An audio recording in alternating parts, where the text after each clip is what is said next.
Tšau, Olari siin. Olete kuulnud väljendit, et näljane räägib ikka leivast või et mis meelel, see keelel. Et mõtlesin, jäin korras, tegelikult ma olen mõelnud juba mõnda aega selle peale, et nagu aru saada, et miks inimesed käituvad nii, nagu nad käituvad. Ja siis nagu see tüüt selles ägedas filmis. Miks inimesed teevad seda, mida nad teevad? Miks nad käituvad nii kummaliselt? Valivad endale selle tee, aga miks? Ja ega ma panen kindlasti puusse, eks ju, aga mul on jäänud sükene mulje. Minul on jäänud sükene mulje. Et eriti need tüübid, kes räägivad, et maa on lame. Et miks sa peaks ütlema, et maa on lame? Et mis see kontseptsioon seal on? Mis on kogu see filosoofia seal taga, et maa on lame? Et see on umbes sama, et ja siis nagu hullult tõestavad, nagu mingi hull panustamine käib, et ära tõestada, et maa on lame. Et siuke tunne nagu, et nagu hullult tahaks olla mingi laborirott kellegi suurema ja võimsama selles kuradi mingis akvaariumis, eks ju, kus siis nagu omal ei ole mingit kontrolli ja siis kõik teised siis nagu, keegi teine on nagu see, kes vastutab, eks ju.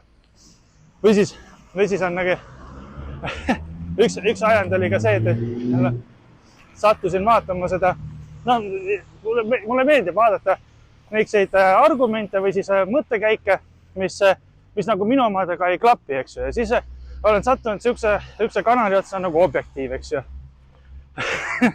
Ja vaatasin, ja seal juba 2 videot järjest räägitakse sellest, kuidas ETV näitas selles aastavahetusel mingit veidrusi, eks ju.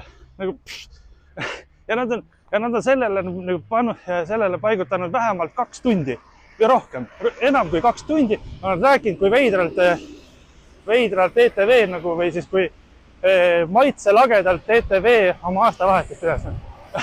Aga ma isegi ei tea, kui pikk see ETV programm oli, aga Objektiiv on nüüd sellele kindlasti rohkem aega veetnud, kui ETV seda tegi.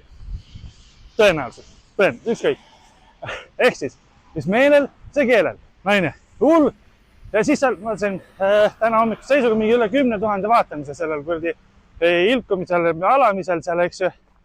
10 000 inimest kurdi vahivad, et kuidas, võib-olla minu see vaatamine oleks ka sinna juurde, ajulage, eks ju.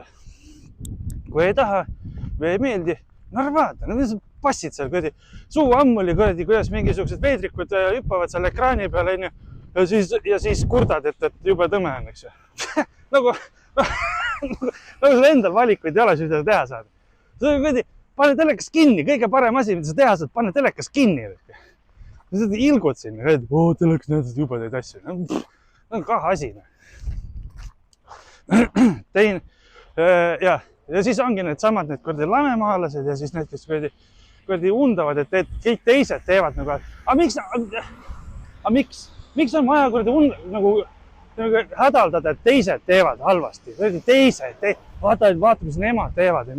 Siuksed kurdi maitselagedad, mingi kurdi pornod. Aga mis sa ise teed? Vahid kurdi. Ma mõtlesin, silmad punnid kurdi, teleka ees kurdi. Pits viina alla ja siis läheb jälle fantaasia lendama. Ei midagi targemat siis.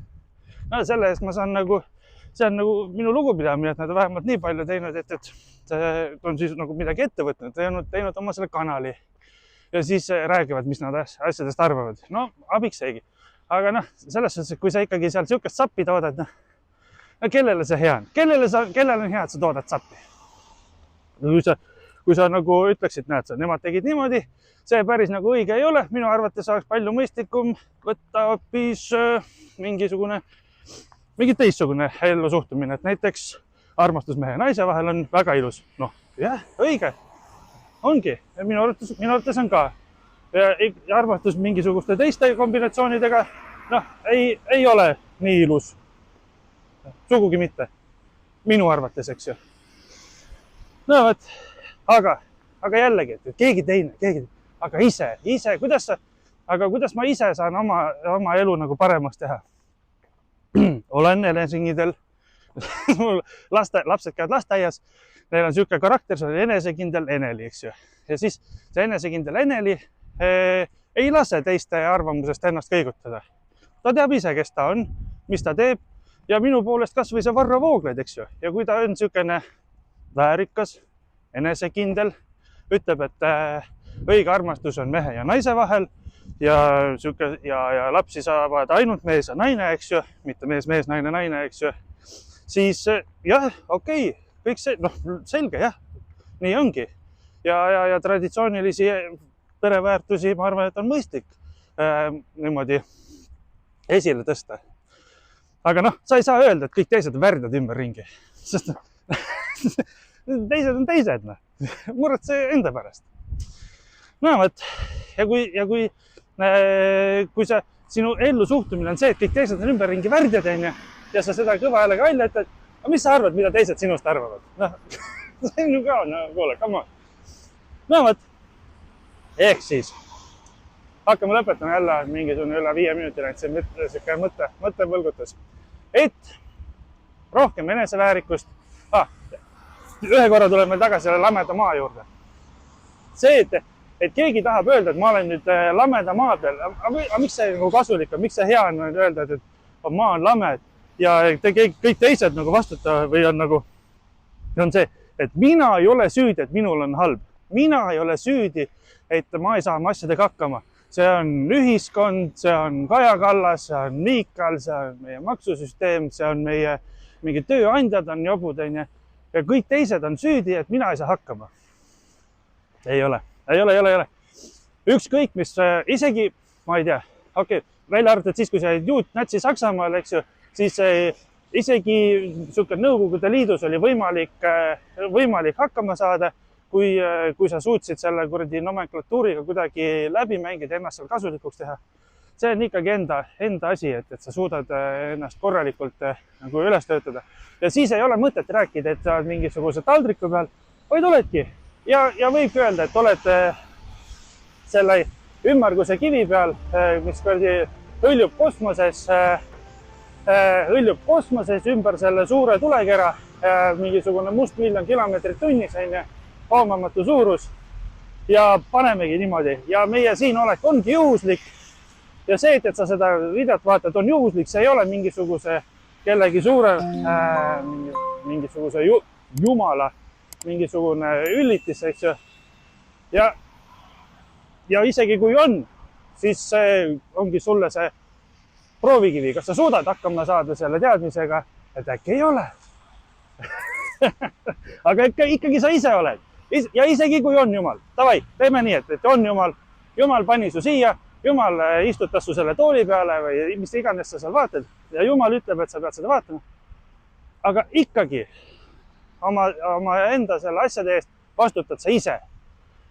Võib-olla Jumal annab sulle lihtsalt selle kuradi keskkonna, kus sa pead toimetama, aga lõpuks oled sa ise, kes peab oma asjadega hakkama saama ja lõpuks oled sa ise, kes enda selle kuvandi loob teistele ja sa ise vastutad oma käekäigu eest. Ehk siis, davai, siuksed mõtted täna, miskit on, hoiame sidet ja järgmise korrani. Ja kui midagi muud, kui sa tahad, et keegi teine sulle midagi ütleb, siis võta kasutusele pere eelarve, vaatad ise oma pere käekäigu ja pere rahaasjadelt need kulgemise üle ja ise vastutad kõikide asjadest. Vot nii ongi. Aga praegu nii, järgmise korrani ja hoiame sidet. Tšau!